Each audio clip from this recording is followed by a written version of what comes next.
À travers le hublot, la jungle. Sur des centaines de kilomètres carrés, une forêt presque vierge, traversée par le cours sinueux de rivières dans le sud-ouest du Cameroun.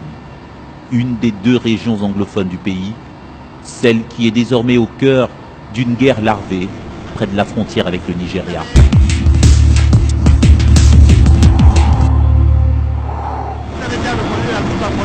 Voilà, on a reconnu la frontière et on a des feux le long de la route de Yumodo, à 300 km. Voilà. Dans cet hélicoptère de l'armée camerounaise, dernière vérification des cartes de la région avant notre prochain atterrissage. Un voyage vers l'épicentre de la crise qui secoue le Cameroun depuis un peu plus d'un an, avec une sanglante escalade ces dernières semaines et l'apparition d'un groupe armé de sécessionnistes qui ont autoproclamé le 1er octobre dernier une république anglophone dénommée Ambazonie, où se concentrent désormais les combats. La zone la plus sensible, où il y a plusieurs combats, et là ici c'est un combat qui est particulier. Là c'est un combat de guérilla que l'on fait. Nous avons mis des forces, à ce niveau des forces qui sont appropriées, qui peuvent mener ce genre de combat. Et une fois que c'est sécurisé, nous donnons la zone pour exprimer notre souveraineté. Guérilla urbaine, mais aussi guérilla rurale, qui a déjà coûté la vie à une quinzaine de militaires camerounais ces 2 derniers mois. Dans le huis clos de cette forêt, la dernière grande bataille en date a eu lieu ici, dans ce village, Dadi, un ex-fief des séparatistes, repris par l'armée. Pas de bilan officiel, mais de sources militaires, des dizaines de sécessionnistes y auraient été tués.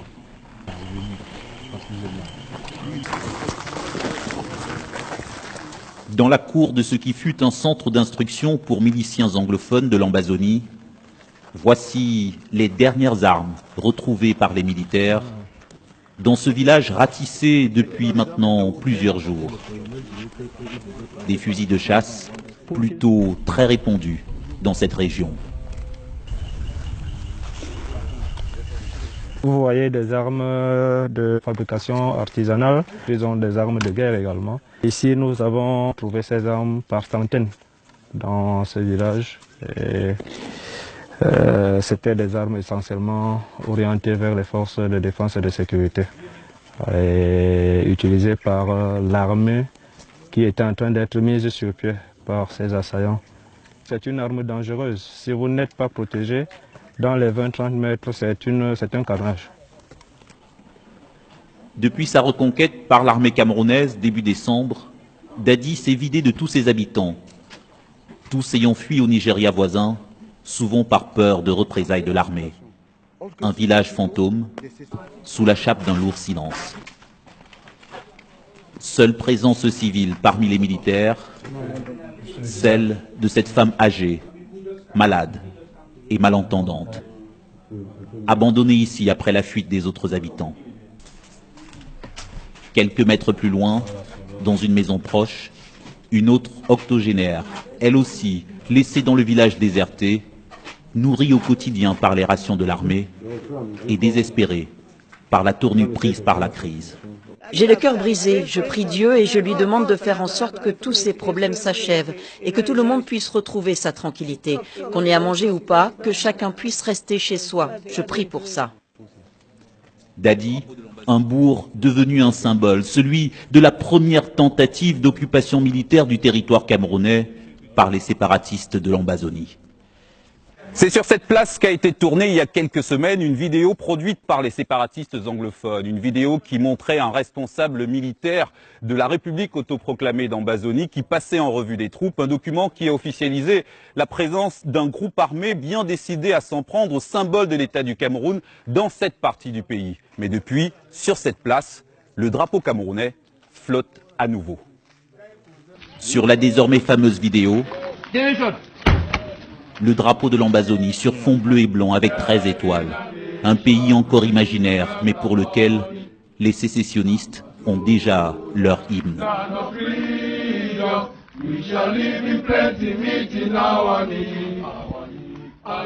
Une parade comme un défi lancé aux autorités camerounaises, qui ont fait suivre ce rassemblement minute par minute grâce à un dispositif de surveillance aérienne, comme le montrent ces photos que nous nous sommes procurées. Cette branche militaire des sécessionnistes anglophones est soupçonnée d'être déjà à l'origine d'au moins une quarantaine d'attentats dans les régions anglophones du Cameroun. Une crise qui a dégénéré dans la violence, très loin des revendications de départ de syndicats d'avocats et d'enseignants réclamant une meilleure prise en compte de leur identité par l'État. Que ce soit Boudam Dadi, les Kekoukesim.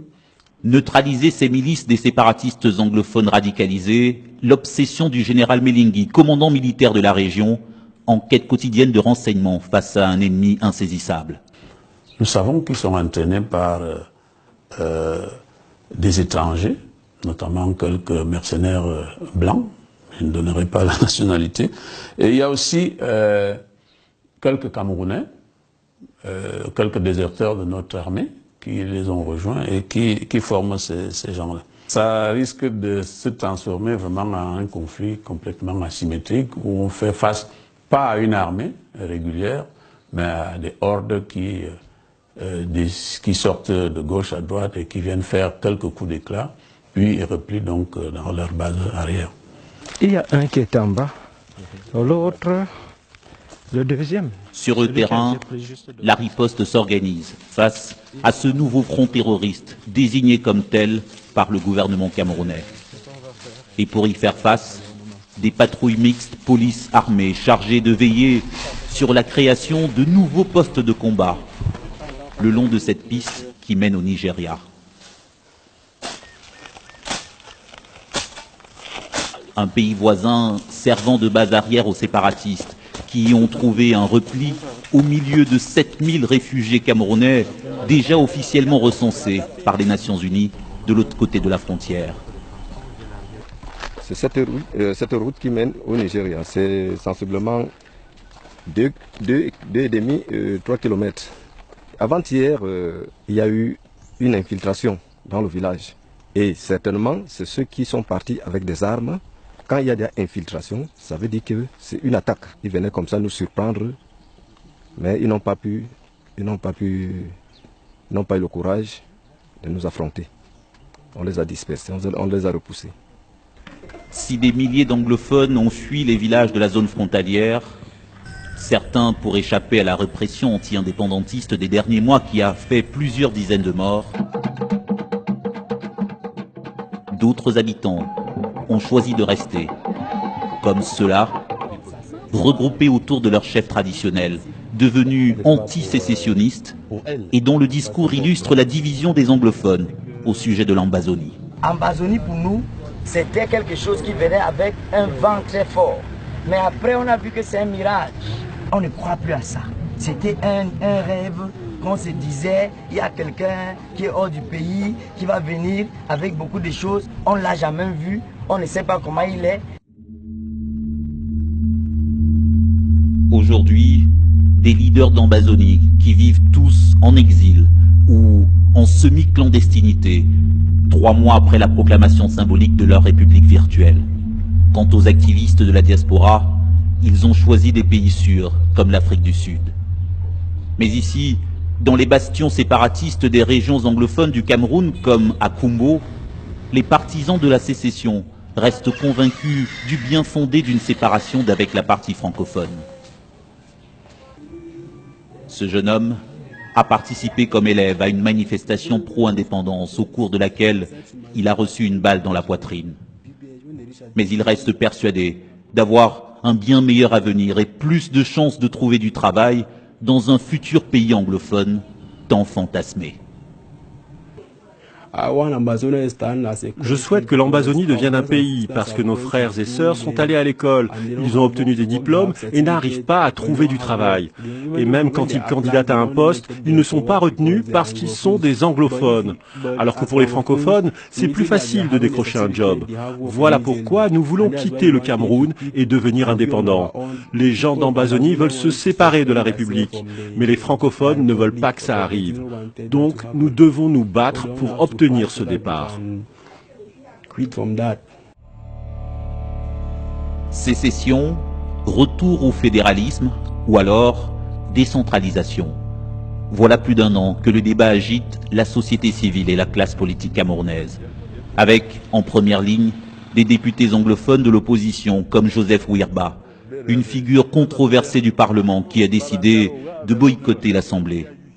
Dans son fief, ici à Djakiri, il milite pour un vote, pour trancher l'avenir du Cameroun anglophone qui a été rattaché à la partie francophone par référendum en 1961. Demandez-leur de nous organiser un référendum. Organisons un vote, un homme, une voix, et voyons ce qui va arriver. Et les gens qui peuvent répondre à cette question maintenant, ce sont les gens de ce territoire. Si vous venez ici et posez cette question directe par référendum, voulez-vous un État unitaire ou non, alors les gens pourront vous répondre. Et ça, c'est notre position, non négociable. Quelle forme doit prendre l'État au Cameroun? Une question institutionnelle à laquelle le porte-parole du gouvernement entend donner la réponse officielle des autorités entre condamnation des sécessionnistes et volonté affichée d'un dialogue, mais avec des lignes rouges. Il y a eu des violences, des bâtiments incendiés, des écoles incendiées, des élèves battus à mort, les populations intimidées, prises en otage par la violence, orchestrée et organisée par les sécessionnistes. Nos compatriotes des deux régions, du nord-ouest et du sud-ouest, dans leur immense majorité, n'adhèrent pas aux idées de ces extrémistes violents sécessionnistes qui, en vérité, par leur pratique et leur modus operandi, n'y sont ni plus ni moins que des terroristes. J'ai dit qu'il n'y avait pas de sujet tabou. Venez avec toutes les questions qui taraudent votre esprit, qui traversent votre esprit, et parlons-en. La seule chose qui demeure non négociable, c'est l'intégrité territoriale de notre nation. Une fin de non-recevoir pour les séparatistes de l'Ambazonie, un nom inspiré par cette baie d'Ambas dans le sud-ouest Cameroun, une colonie britannique puis possession allemande avant de redevenir sous une tutelle anglaise. Une histoire utilisée aujourd'hui par ceux qui contestent la réunification du Cameroun francophone et anglophone il y a maintenant 45 ans.